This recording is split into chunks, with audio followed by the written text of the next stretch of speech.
पवित्र शास्त्र बाइबल आध्यात्मिक मार्गदर्शन की प्रस्ताव के खजाना के रूप में भरल बा। एकर उद्देश्य सगरी मानव की इतिहास में परमेश्वर का योजना और उनकरी उद्देश्य के प्रकट करेला। पौलुस कहलन, सगरी पवित्र शास्त्र परमेश्वर की प्रेरणा से रचल गईल और सिखावे, ताड़े, सुधारे और धर्म की शिक्षा खातिर उपयोगी हवे, ताकि जे केहू परमेश्वर का होखे उ कुशल से होखे और हर एगो भल काम जिंदगी खातिर सजल रहे। जिंदगी के राह कार्यक्रम का यह लक्ष्य है कि सगरी बातन में आप सबका दिशा निर्देश करी, मने रास्ता देखावी। कृपा करके देखी, सुनी, ताकि परमेश्वर आपकी जिंदगी का मार्गदर्शक बन सके। गाँव के भैया और बहिनी आई प्रभु के गुण गाई। गाँव के भैया और बहिनी आई प्रभु के गुण गाई। प्रभु महान बाड़न जग के रचैया, प्रभु महान बाड़न जग के रचैया। गाँव के भैया और बहिनी आई प्रभु के गुण गाई। गाँव के भैया और बहिनी आई प्रभु के गुण गाई।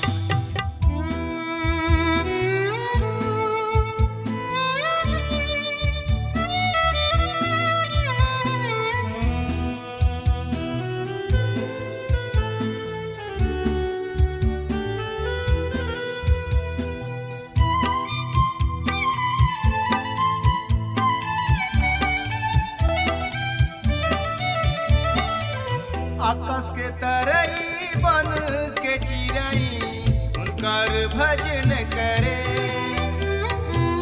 भूमि नदिया और चटनवा जोर से थपरी पीटे। हमर मसीही फिरीत आई, प्रभु चरण के सट जाई। प्रभु महान बाड़न जग के रचैया, प्रभु महान बाड़न जग के रचैया। गाँव के भैया और बहिनी आई प्रभु के गुण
के दूर करी, जीवन आशीष रौरा पवनी, उहे बड़ाई सबके बाटी। हाँ मित्र, जैसे कि रउआ मालूम बा कि यह दिन सब में आपन जिंदगी के राह कार्यक्रम के अंतर्गत ये नहूम नामक किताब के अध्ययन कर रहल बनी। किताब के मुख्य विषय है 99 के सर्वनाश। आज हमने के एकरा तीसरा व अंतिम अध्याय के शुरू करके। तीसरा अध्याय के विषय हुई परमेश्वर द्वारा पलटा लेवे के कार्य उचित ठहरावल गइल।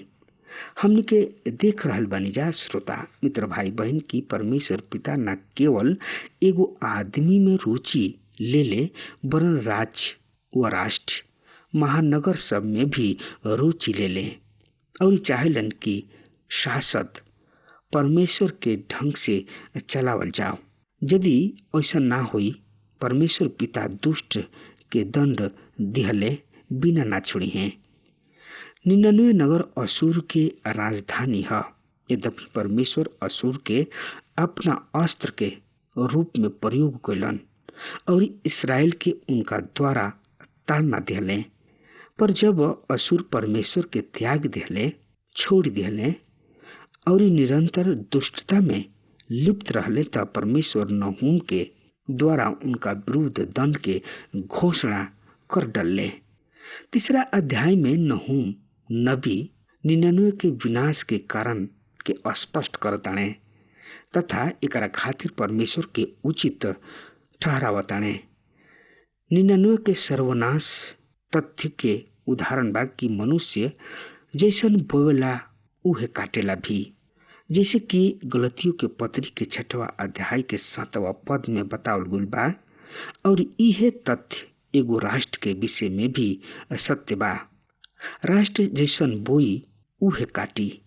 यदि कोनो राष्ट्र बुराई बोई तो उहे काटी भी। और रउआ देख सकतानी कि परमेश्वर पिता कोनो भी आदमी तथा राष्ट्र के साथ यही ढंग से व्यवहार करेलन। साहित्यिक बुराई करे वाला ये अध्याय में कोनो नगर के सर्वनाश के सबसे अनोखा विवरण पावल जाला, जौन की सही में कल्पना करे के जोग विषय है। रुआ ऐसा विवरण कोनो अन्य भाषा में ना पाई, अर्थात यह तरीके भाषा के प्रयोग रुआ कोनो अन्य विवरण में ना पाई। सो आई देखी प्रभु यीशु मसीह अपना वचन से आज हमनी के कौन सा सत्य बतावे चाहताने और कौना क्षेत्र में हमनी के मार्ग दर्शन करे चाहताने। नहूम नबी की किताब ओकर तीसरा अध्याय नहूम के किताब पुराना नियम में बा और मीका नबी के पश्चात बा। एकर तीसरा और अंतिम अध्याय हमनी के देखे जा रहल बानी जा। एकर 1 से 7 पद के हम रुआ सामने पढ़े जा रहल बानी। ए पद में ए तरी से लिखल बा, हाय खूनी नगरी, हाय खूनी नगरी, पर जौन झूठ और लूट के धन से पूरा भरल बा, तोहार लूट के कोनो अंत नइखे।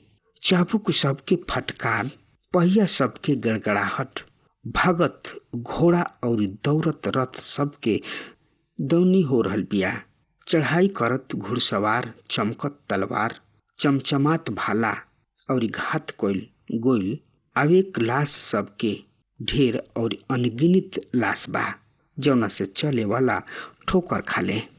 ई सब ओह वेश्या, बहुत ही अधिक वेश्यावृत्ति ओह मनमोहक अर्थात जादूगरी के स्वामिनी के कारण भइल, जौन की वेश्या गमन के द्वारा जाति जाति के आपन जादूगरी से कुल सब के बेच डलस। सेनाओं को यहोवा परमेश्वर के वाणी बा, देख हम तोहरा विरुद्ध बानी, हम तोहरा कपड़ा तोहर मुंह तक उठाइब और तोहार नंगापन जाति जाति के और तोहार कंवल राज राज के सामने प्रकट करब।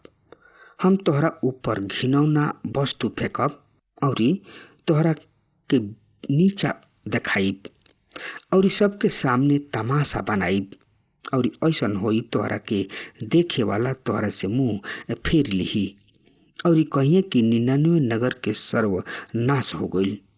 के उनका खातिर विलाप करी। हम तोहरा खातिर सांत्वना देवे वाला कहवा से खोज के ले आई। हम रउआ सामने 7वां पद तक पढ़नी है। हाँ श्रोता मित्र भाई बहन, पहला पद में हमनी के ए तरी से बतावल गइल बा, हाय हाय खून से भरल नगरी पर जवन झूठ और लूट के धन से पूरा भरल बा, तोहरा लूट के कोनो अंत नहीं खे। अब यहाँ हमनी के 99 नगर के आंतरिक दशा के दर्शावल गइल बा। असुर के सुंदर राजधानी के भीतरी दशा का ह, झूठ और लूट से भरल खूनी नगरी ह 99। प्रभु कहताणे हाय खूनी नगरी पर श्रोता 99 नगर एगो राजधानी के रूप में प्राचीन विश्व में क्रूर तथा खूनी नगरी है रूप में पहचानल जात रहे। अन्य देश एकरा से डरात और कांपत रहे। असुर के लोग यद्यपि धीमा गति से आगे बढ़त रहले, तब ई एगो बवंडर के समान चलत रहे जौन की अपना राह में आए वाला हर एगो वस्तु के निगल जात रहे। जैसे कि हम रुआ के पहले भी बतावनी है कि मानव समुदाय एकरा हाथ में पड़े के अपेक्षा आत्महत्या क लिहल बहुते पसंद करत रहले। उहो ई एकरा सीमा में आवत रहे जौन की एकरा सामने आवत रहन। उ आदमी चाहत रहन कि एकरा हाथ में पड़े से उत्तम ई बाकी आत्महत्या क लिहल। दूसरा बात जौन की प्रभु के सब जौन की प्रभु ओहनी के विषय में कहताणे झूठ और लूट के धन से भरल नगरी 99 नगर झूठ और लूट के धन से भरल नगरी रहे। असुर एगो ऐसन नगर रहे जेकरा पर कोनो भी कभी निर्भर ना कइल जा सकत रहे। दूसरा के साथ कइल गइल सहायता व सुरक्षा के वादा उ कबो ना कर सकत रहन। ई धोखा देवे वाला लोग रहन। 99 नगर के दंड देवे के एगो ई भी कारण रहे कि नगर झूठ तथा लूट अर्थात डकैत के धन से भरल पड़ल रहे। ये तीन बात नगर के हत्या आज विश्व के प्रगतिशील तथा विकसित दोनों ही देश में हम ये तीन बात के सरलता से देख सकतानी जा। आज विश्व के बड़ बड़ प्रगतिशील और विकसित देश लूट डकैती और हत्या खून ये सब बात से भरल पड़ल रहे। 99 नगर के समान आज हमनी के घर भी सुरक्षित नहीं खे, असुरक्षित बा। लूट मार करे वाला दोनों एक सा ढंग दिखाई देता। पुलिस सहायता केंद्र लूटल गोल आदमी के उपेक्षा लूटे वाला के खातिर शरण स्थान बन गइल बा। और ये हमनी के सभ्यता के विकास के चर्चा करी न जा, पर ए विकसित सभ्यता में ना तो रुआ घर में सुरक्षित बानी और ना सड़क पर, ना रुआ सांझी के समय सुरक्षित बानी और न रुआ कहीं भी रुआ सुरक्षित नहीं की। समय 99 नगर के दशा ऐसे न रहे। हमरा तो नहुम के बात से प्रतीत होता उन 99 के विषय में ना कह के हमनी के विषय में कह रहल बने। योना तथा नहुम की किताब ई प्रकट करता परमेश्वर गैर यहूदी देश सब के साथ भी व्यवहार करलन।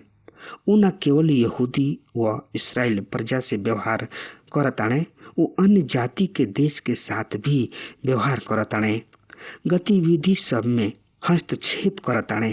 तो यही प्रकट करलन अर्थात योना तथा नहुम के किताब ये भी प्रकट करता कि मनुष्य सब के बीच परमेश्वर ही शासन करताणे। मनुष्य के शासन में परमेश्वर के शासन क्रियाशील रहलन। आज भी परमेश्वर मनुष्य पाप के विरुद्ध बने निर्णय करी हैं।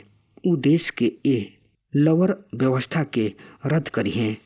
तब दूसरा पद से हमनी के पावतन जा जहाँ ए तरी से बतावल गुल बा, चाबुक सबके फटकार, पहिया सबके गड़गड़ाहट, ताकत घोड़ा सब और दौड़त रथ आवाज हो रहल बा। हाँ श्रोता मित्र भाई बहन, नहूम ए बात के नबूवत कर रहल बाणे। शत्रु कौना ढंग से 99 के रौंदी हैं, तो कौना ढंग से 99 के ऊपर चढ़ाई करी हैं। नगर में लाश ही लाश होई और रथ ओकरा के रौंदत निकल जाई। पहला 2 पद 99 नगर के भीतरी दशा के चित्रण करताणे और नगर के भीतर पाप बा। नगर के भीतरी दशा पापमय दशा ह। हाँ श्रोता मित्र भाई बहन, मनुष्य ए खातिर पापी नइखे कि ऊ पाप करलन। हम और रउआ ऐसे पापी नहीं जा कि पाप करी न जा, वरन हमनी के पापी हई जा, स्वभाव से पापी हई जा। दूसरा शब्द में हमनी के भीतरी दशा खराब बा, बिगड़ल बा, प्रदूषित बा और ऐसे हमनी के गतिविधि भी बुरा बा, हमनी के काम भी बुरा बा, पापमय बा। 99 नगर भीतर ही से बिगड़ल बा, ओकरा भीतर पाप बा, ऐसे ओकर गतिविधि पापमय बा। तीसरा पद में हमनी के बतावल गइल बा कि चढ़ाई करे वाला घुड़सवार चमकत तलवार, चमचमात भाला और ढाल कोइल अनेक बा। लाश सबके ढेर और अनगिनत लाश ह, जौना से ठोकर खाए वाला ठोकर खाले। नहूम 99 के दशा के चित्रण कर रहल बाणे। ओकरा ऊपर कौना तरी चढ़ाई कइल जाई ओकर चित्रण कर रहल बाणे। यहाँ नहूम मृतक सबके संख्या के ओर संकेत कर रहल बाणे। मृतक सबके गिनती अविश्वसनीय है। तीसरा और चौथा पद में 99 के बाहरी दशा के चित्रण कइल गइल बा। उ सदा क्रूरता के तथा निर्दयता के व्यवहार करेलन। उ बाहरी के लोगन के साथ बहुत ही क्रूरता व निर्दयता के व्यवहार कइलन और ऐसे अब जवन उ बोलले उ ओकरा के काटे जा रहल बाणे। अब ओकर कटाई के समय आ गइल बा।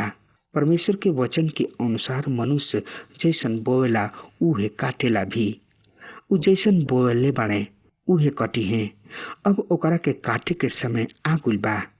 हम रुआ के बार बार बतावतानी, याद दिलावतानी कि मनुष्य कौनो भी पाप के बुराई के करे खातिर आजाद बा, पर ओकर परिणाम से आजाद नइखे। चौथा पद में बतावल गइल बा कि ओह वेश्या के बहुते अधिक वेश्यावृत्ति ओह मनमोहक जादू गरी के स्वामिनी के कारण भइल, जौन की अपना वेश्या गमन के द्वारा जाति जाति के अपना जादूगरी सा लोगन के बेच डलले। अब यहाँ पर एगो कारण स्पष्ट कइल गइल बा। 99 के ऐसन दुर्दशा काहे बनल बा। ई पद ए सवाल के जवाब देता और एह पद में लिखल बा कि सब ओह वेश्या के बहुत ही अधिक वेश्यावृत्ति ओह मनमोहक अर्थात जादूगरी के स्वामिनी के कारण भइल। अपना वेश्या गमन के द्वारा जाति जाति के अपना जादूगरी से कुल सब के बेच डलले। हाँ श्रोता मित्र भाई बहन, यहाँ 99 के वेश्या के नाम से संबोधित कइल गइल बा। जादूगरनी के स्वामिनी ई वाक्यांश तंत्र मंत्र अर्थात तांत्रिक विद्या के संबंध बा। रुआ एगो विचार करी, रुआ खुद समझ ले कि प्राचीन संसार के प्रतिमा पूजा अर्थहीन रहे, काहे कि परमेश्वर के वचन ई स्पष्ट करेला कि जौन दंड असुर पर पड़े जा रहल बा ओकरा कारण ओहनी लोग के वेश्यावृत्ति है, अर्थात परमेश्वर के छोड़ मूर्ति पूजा के उपासना कइल, ओकर पूजा कइल, इहे उ कारण तंत्र मंत्र इहे उ कारण है जौना के कारण परमेश्वर असुर के नाश करी हैं। ऐसे ई स्पष्ट बा कि प्राचीन संसार के प्रतिमा पूजा अर्थहीन रहे और परमेश्वर के सामने सामर्थ्य रहित रहे, सामर्थहीन रहे। पहला कुरिन्थियो ओकर 8वां अध्याय के 2 पद में पौलुस से प्रेरित कहताने कि संसार में मूर्ति कुछ नहीं खे, पर मूर्ति के पीछे दुष्ट आत्मा अर्थात शैतान बा और ए तरी प्रतिमा पूजा के पीछे जौन कुछ बा वो सब कुछ शैतानी है, परमेश्वर के ओर से ना है, परमेश्वरीय ना है। परमेश्वर 99 के जादूगरी अर्थात उनकर तांत्रिक विद्या के दंडित कइल और परमेश्वर एह दंड के उचित ठहरावताने। अब परमेश्वर के व्यवहार के आज भी यही तरी इके बा। प्रकाशित वाक्य की किताब हमने के बतावेले कि युग के अंत में संस्थागत कलिसिया वेश्या के रूप धारण क लेले और ऊ तंत्र मंत्र में लिप्त हो जाई। विश्व के लोग ओ समय से और भी अधिक प्रेम करी हैं। आज तो विश्व के लोग कलिसिया से घृणा करताने, काहे कि कलिसिया में प्रभु यीशु मसीह के विश्वासी जन पावल जाले। पर ओ समय कलिसिया मिलल जुलल जिंदगी बितावल करी और वेश्या के रूप धारण क लिही। ओ समय विश्व के लोग ओकरा से बहुत ही अधिक प्रेम करी हैं। ऊ ओकरा समान हो जाई। हमने के वर्तमान समय में भी एकरा प्रमुख के कलिसिया में देख सकतनी जा। अनेक लोग बाणे जौन की कलिसिया के सदस्य कहलैला के पश्चात भी तंत्र मंत्र करलन, ओझा सबके पास जाले, तांत्रिक सबसे रिश्ता रखेलन, हर सबके सामने हड्डी सबके रखेलन, लेकिन वो वचन के कपार पर करिया टीका लगावेलन, न जाने का करेला लोग। चौथा पद हमनी के बतावेला कि 99 के सर्वनाश के कारण उनकर इहे परमेश्वरहीन गति विधि रहे, अर्थात इहे तंत्र मंत्र और जादूगरी रहे। परमेश्वर के स्वभाव परिवर्तित नहीं भइल। ऊ वर्तमान और भविष्य में भी यही कारण से ये पृथ्वी के प्राणी सबके दंड दी हैं। ऊ सब काम खतरनाक बा, काहे कि ये काम परमेश्वर के विरोध में बा। परमेश्वर एक काम से घृणा करलन। हम ये सुप्रसिद्ध पेंतिकोस्टल प्रचारक के जानतानी जौन की परमेश्वर के वचन के प्रचार करलन और अन्य भाषा बोले वाला तथा चंगाई पर भी विश्वास करलन। ऊ ए आंदोलन पर विश्वास करलन और ऊ बतौले कि अन्य भाषा बोले के आंदोलन में वास्तविक जोखिम है। ई है कि न केवल हमने के समूह अन्य भाषा बोलेलन, वरन तंत्र मंत्र करे वाला भी ऐसन कर रहल बने। वो अन्य सब भाषा बोलेलन। ऐसे कलिसिया के बीच हमनी के बहुत सावधान रह के जरूरी बा कि केवल आदमी परमेश्वर के ओर से अन्य भाषा बोल रहल बा और कौन आदमी शैतान के ओर से बा अन्य भाषा बोल रहल बा। ऐसे हम अन्य भाषा के आंदोलन पर निर्भर नहीं कर सकत। हमार श्रोता हमरा के बतावले कि हम रेडियो पर ऐसन कार्यक्रम सुननी जौन की परमेश्वर के वचन के प्रचार करत रहन और इस साथ ही साथ संगीत पर आधारित गीत सुनत रही। उ पूछले कि तू ए विषय में हमरा के बतावा कि हम का करी, एकरा के सुनी या ना सुनी, का ई परमेश्वर के ओर से बा। हम ओ भाई से कहनी एगो बात ध्यान रख, परमेश्वर ज्योति हवे और उनका में तनकियो अंधकार निखे। अब रउआ खुद फैसला करी कि रउआ केकरा के मानव। हाँ श्रोता मित्र भाई बहन, हमनी के अत्यंत जागत और सावधान रहे के बा। प्रभु यीशु अपना प्रिय से ये कहले कि जागत रह लोग और प्रार्थना करत रह लोग। जागत और सावधान रहल हमनी खातिर बहुत ही जरूरी बा। जौन आदमी जागत और सावधान नइखे उ मूर्खतापूर्ण काम करेला और जे जागत रहेला उ बुद्धिमान कहलाला। ऐसे प्रभु यीशु मसीह कहले कि तोहनी लोग जागत रह, सावधान रह और प्रार्थना करत रह। अधिक से अधिक बाइबल के पढ़, ओकरा ऊपर मनन कर, चिंतन कर। ई हमनी खातिर बहुते जरूरी बा। तबे हमनी के भला बुरा में भेद कर सकतन जा, तब हमनी के सत्य के पहचान सकतन जा। याद रहे शैतान केवल मसीह के विरोध करला, वरन उ मसीह के नकल भी करला और उ कार्य ओकरा से भी अधिक खतरनाक ह। हमनी के तब विरोध सबके त पहचान सकतन जा, पर नकल करे वाला के सरलता से नहीं जा पहचान सकत। ऐसे हमनी के हर घड़ी सावधान रहे के जरूरत बा। हाँ श्रोता मित्र भाई बहन, अब हमार समय खत्म हो रहा बा। तब तक खातिर रुआ हमारा के आज्ञा दी। परमेश्वर रुआ के बहुते बहुते आशीष देश। आमीन।